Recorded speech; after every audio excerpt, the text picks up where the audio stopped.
네, 안녕하세요. 투엔치의 엔치입니다. 서퍼입니다. 오늘은 드디어 솔라이치 실적 트레이딩 가져오셨군요. 가지고 왔습니다. 네.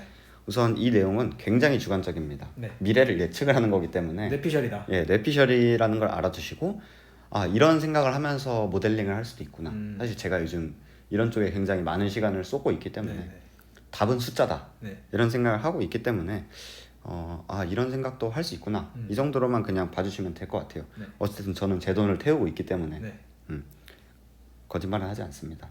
그래서 뭐 실패할 수는 있어도 실패할 수는 있어도 계속 해보는 거죠. 이런 생각을 하고 있어요. 제가 이렇게 근거를 세우고 직접 제 돈을 태워서 잃었다. 네. 저는 이걸로 되게 많은 걸 얻어갈 수 있을 것 같거든요. 네. 성공하면 돈을 얻는 거고 실패하면 경험을 얻는 거고. 그렇죠. 그래서 가지고 왔고 우선 솔라이치라는 기업을 그냥 간단하게 말씀을 드리도록 하면은 태양광 기업입니다. 태양광 기업이고 크게 차세대 인버터 그리고 ESS 이거를 계속해서 하고 있어요. EV 차저 같은 경우도 준비 중이고. 우리가 흔히 생각하는 그 태양광 모듈 기업이 아니라 맞아요. 그 모듈 뒤에 붙는 인버터나 ESS 같이 저장 장치나 맞아요. EV 차저는 충전 기업이죠. 충전하는 거. 맞아요. 그런 걸 하는 기업이다. 맞아요. 그래서 전반적으로 이제 태양광 기업이다라고 생각을 하시면 되고 미국 주거용 시장을 제 사랑 엔페이즈와 함께 시장을 그냥 다 가지고 가고 있습니다. 둘이 다 가지고 있다. 예, 두 기업의 점유율이 한 95% 정도로 알고 있는데 사실상 두 기업이 과접을 하고 있는 시장이고 그리고 유럽에서 엄청난 성장을 하고 있습니다. 둘 다. 유럽에서 최근에 이제 ESS랑 이 차세대 인버터에 대한 수요가 굉장히 많아서 엄청나게 크고 있고 차이가 뭐냐 엔페이즈랑. 사실 엔페이즈는 미국에서 엄청 솔라이치를 이기고 있고 그리고 솔라이치는 지금 유럽 매출 비중이 60%. 그러니까 유럽에 사실 사활을 걸고 있습니다. 엔페이즈가 저번 분기 기준으로 28% 정도거든요. 네. 그러니까 훨씬 더 익스포저가 높고 심지어 이제 실적 발표 컨퍼런스 콜에서도 우리는 미국보다 유럽에 포커스를 두고 있다. 이런 얘기를 할 정도로 유럽의 진심인 기업이다. 네. 이렇게 보시면 되고 ESS 같은 경우에는 사실 엔페이즈보다 더 빠르게 성장을 하고 있습니다. 저번 분기 기준으로 YOY 280% 성장을 했고 엔페이즈 같은 경우에는 105% 정도 성장을 했습니다. 예, 그리고 이제 인버터는 주거용도 있지만 상업용도 있다. 그렇죠. 뭔 차이냐라고 했을 때 주거용이 좀 더 고급이라고 생각을 하시면 됩니다. 그래서 그 용량 같은 경우도 주거용이 더 크고 상업용은 조금 작은 거다라고 보시면 됩니다. 좀 떨어져도 물량으로 밀어붙이니까. 맞아요.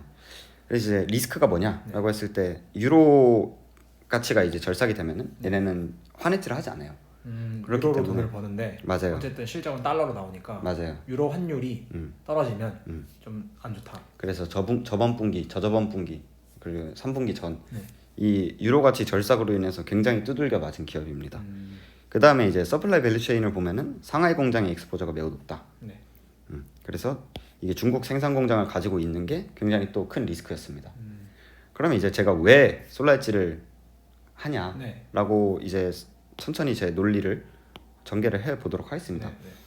우선 실적 트레이딩이라고 하면은 사실 이 기업이 얼마나 좋은 기업이냐 물론 이것도 중요하겠지만 네. 가이던스거든요. 가이던스를 이기냐 지냐. 그렇죠.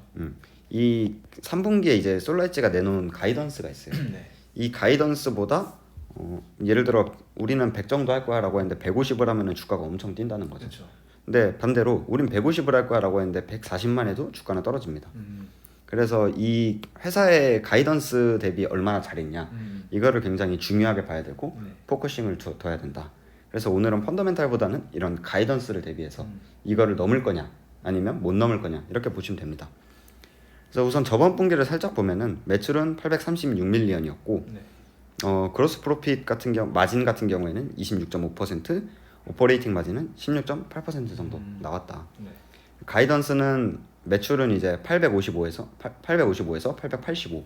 레인지를 줬군요. 레인지를 줬고 GPM, OPM 이렇게 줬습니다. 네.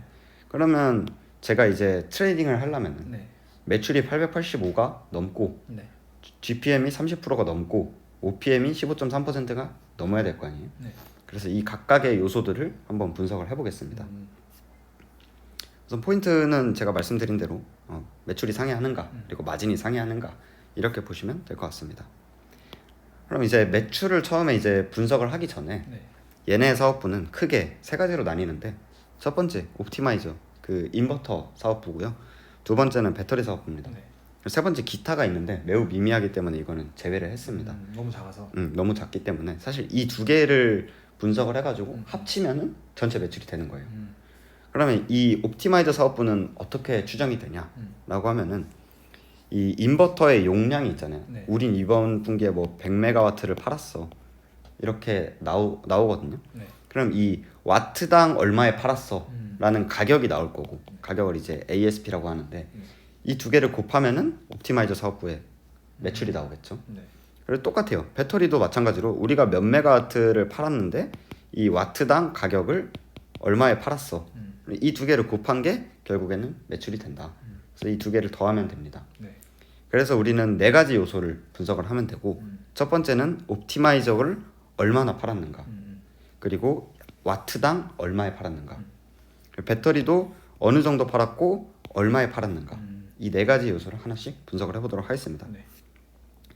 예, 첫 번째로 옵티마이저를 얼마나 팔았는가, 판매 용량에 대한 내용인데, 네. 사실 이걸 우리가 막 보통 이러잖아요. 1분기부터 3분기까지 평균 어느 정도로 성장을 했으니 4분기에도 이렇게 성장을 할 거다. 이건 전혀 의미가 없는 거라고 생각을 해서 어디서 소스를 따오냐라고 했을 때 컨퍼런스 콜입니다. 네. 컨퍼런스 콜에 우리 회사가 지금 보고 있는 수요, 공급, 비용 이런 얘기들을 하거든요. 그래서 이런 요소들을 모아서 추정을 하는 거죠. 그래서 용량 같은 경우에 조금 보면은 일단 2분기에 주거용, 상업용 모두에서 수요가 매우 강하다. 근데 이제 공급이 못 따라가고 있었어요. 계속해서. 그렇죠. 2분기에도 수요가 매우 강하지만 상하이 봉쇄 등으로 공급이 문제다. 제가 말했잖아요. 얘네는 상하이에 메인 팩토리가 있기 때문에 이게 코로나로 굉장히 고생을 했어요. 그래서 공급이 계속 안 되고 있었어요. 수요는 넘치는데. 그러니까 우리가 포커스를 해야 될 거는 사실 공급인 거죠. 수요는 너무 많기 때문에. 그래서 3분기를 보면은 드디어 이제 상하이가 조금 풀리기 시작했습니다. 그래서 재가동을 했다. 그래서 생산이 굉장히 빨라지고 있다. 그러니까 공급이 계속해서 증가하고 있다. 그래서 4분기부터는 멕시코 공장에서 미국 물량을 담당할 예정이다. 이게 또 굉장히 중요한 거고, 그리고 이번 분기는 상업용 인버터의 믹스가 증가했다. 자, 그럼 이거를 분석을 해보면은 여기서는 이제 수요가 충분하기 때문에 공급이 중요하다라고 했는데, 기존에는 이제 상하이 공장, 상하이가 있고 또 어디였지? 동남아 쪽에도 하나 더 있거든요. 네. 제가 정확히 기억이 안 나는데, 동남아 국가 중에. 예, 동남아 국가 중에 이제 공장이 있었는데 이번 4분기부터 이제 멕시코 공장이 새로 신설이 됩니다. 그럼 얘네가 익스포저 하는 게 여기에 유럽이 있고 여기에 미국이 있잖아요. 네. 이 두 시장을 하는 건데, 기존에는 원래 이렇게 왔었어요. 상하이에서 이렇게 두 개 보내고, 그리고 동남아에서 미국을 담당하고.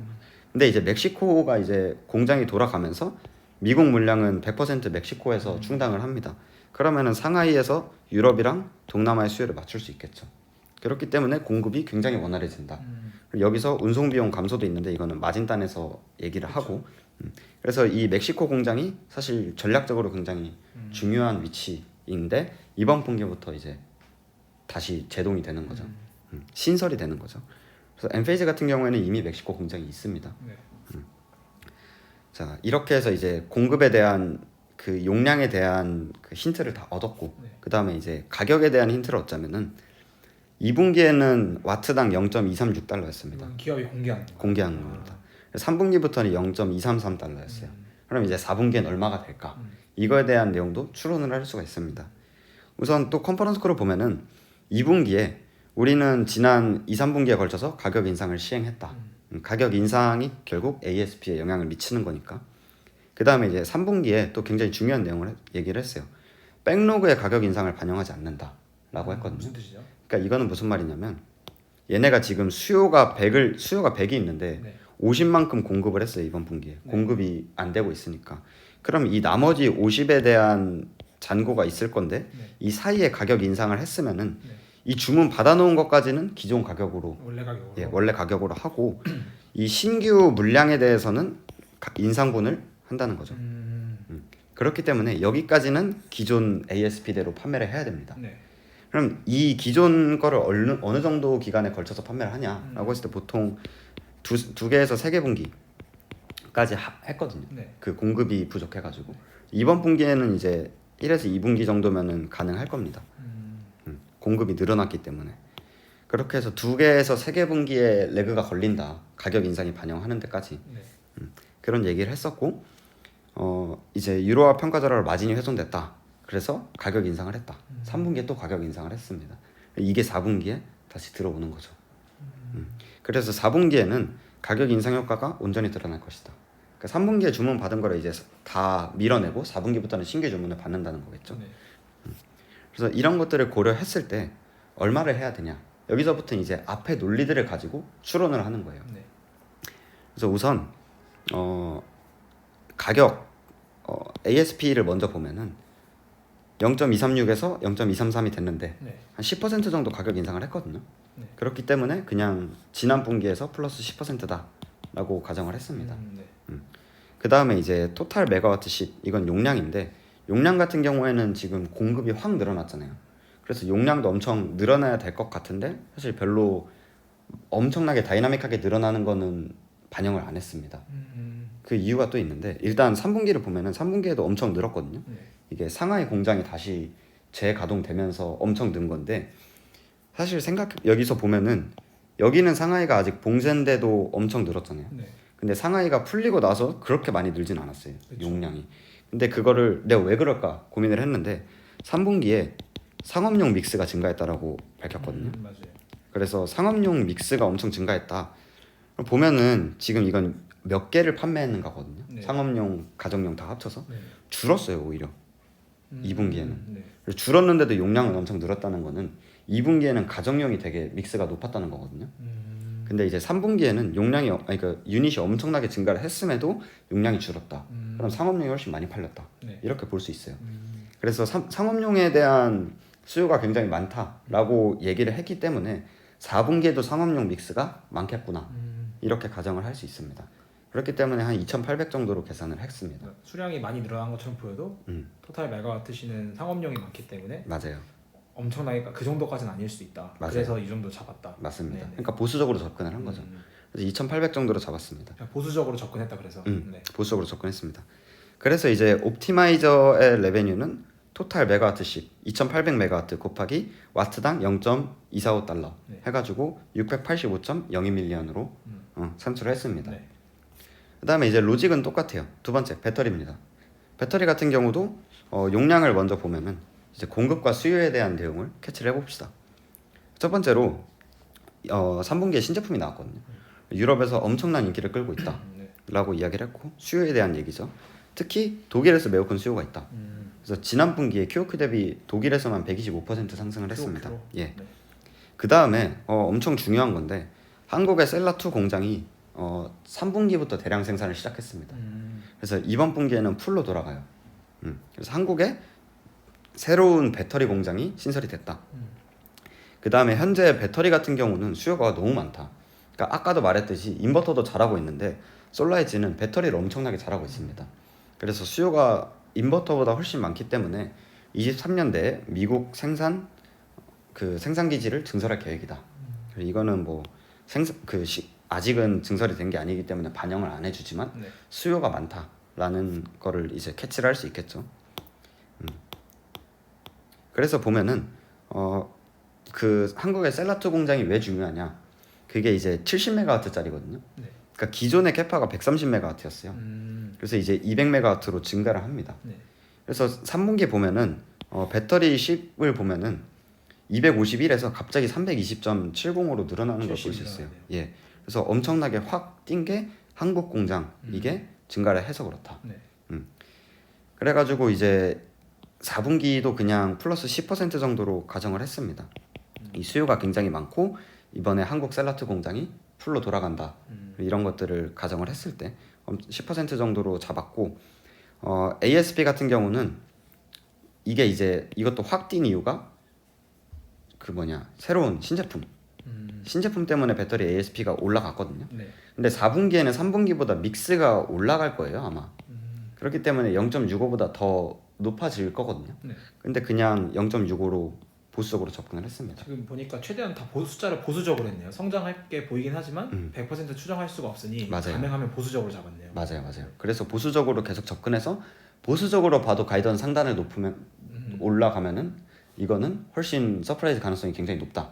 라는 로직을 가지고 들어간 거기 때문에 0.65로 잡았습니다.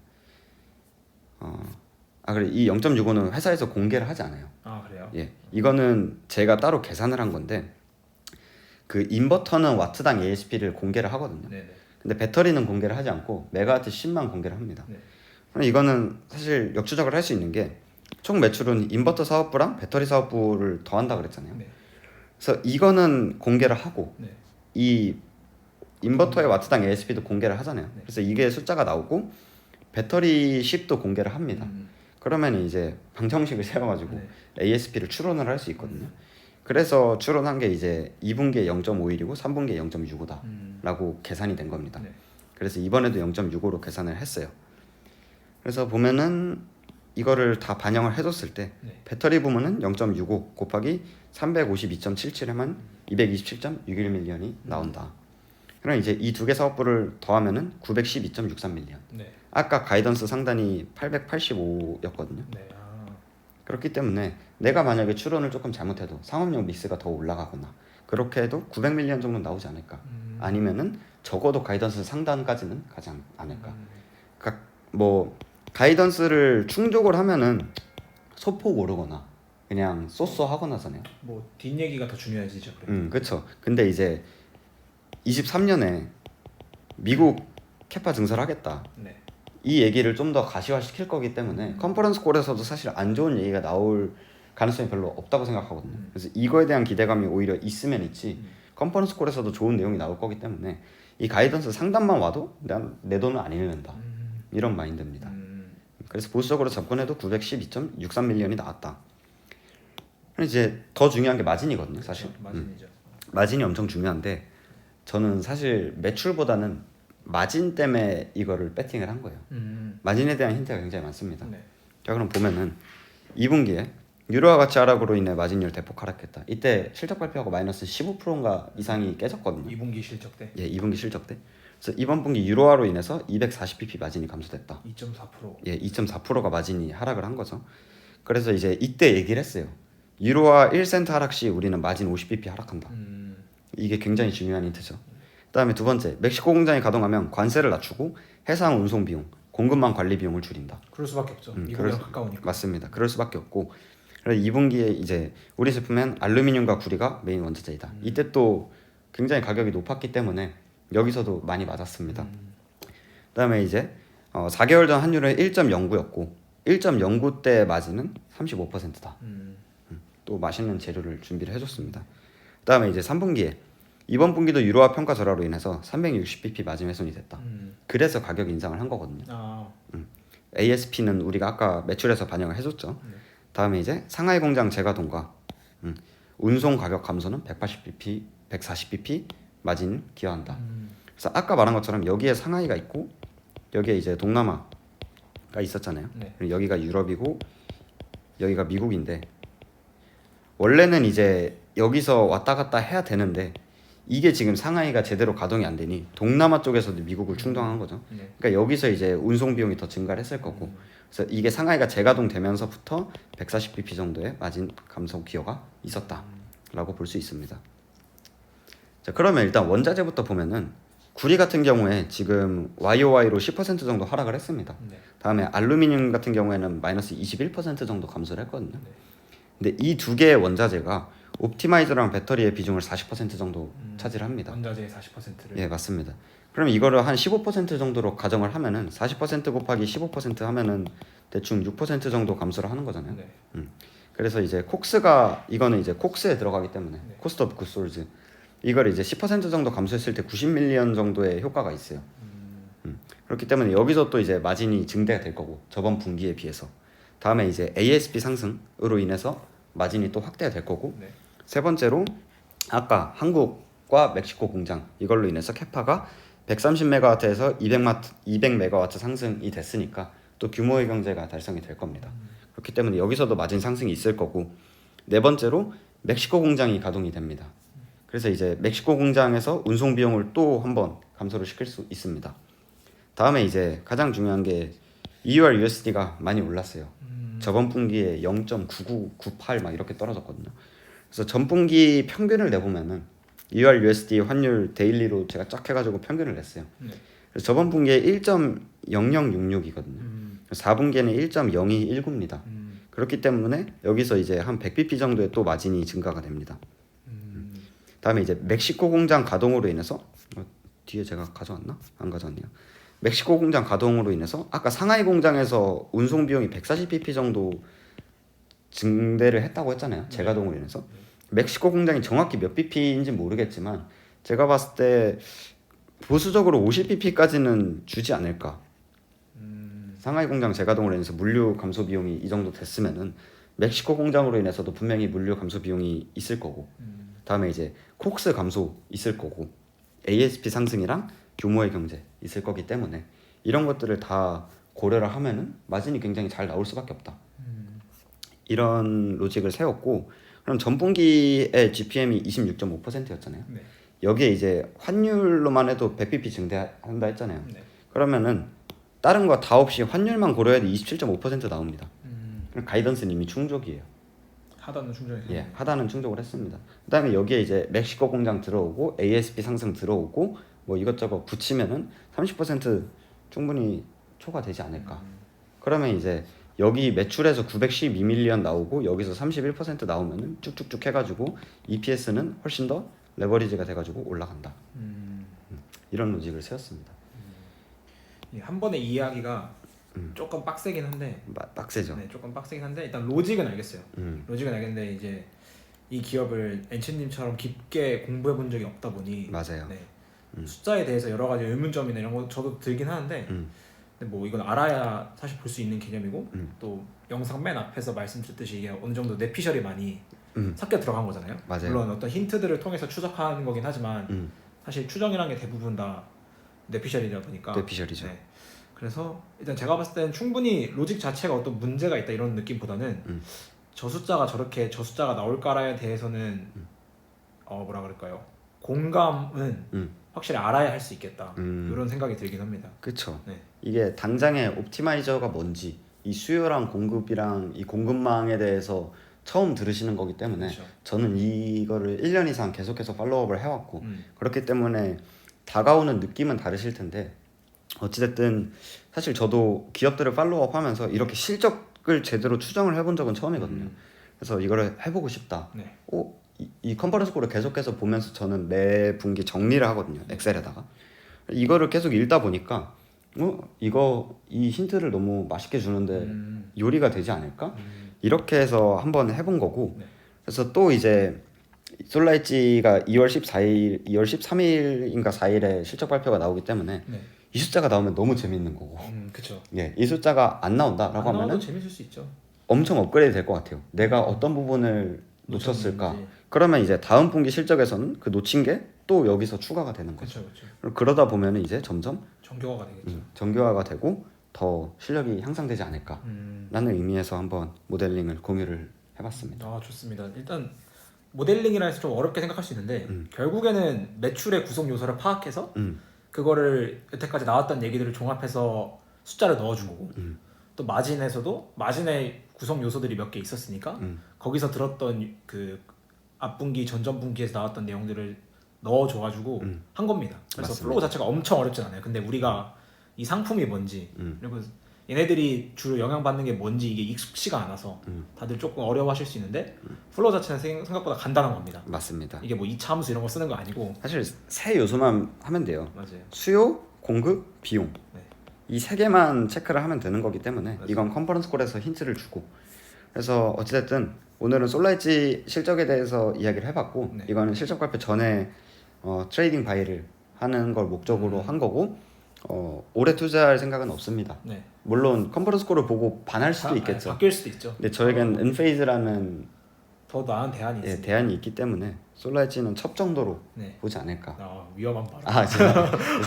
저는 관련이 아니고요. 없습니다. 그런 사람 아니고요. 예, 그럼 어찌됐든 다음번에는 다른 기업의 실적 리뷰를 가지고 프리뷰가 아니라 네. 리뷰를 가지고 돌아오도록 하겠습니다. 고생 많으셨습니다. 네. 그럼 안녕.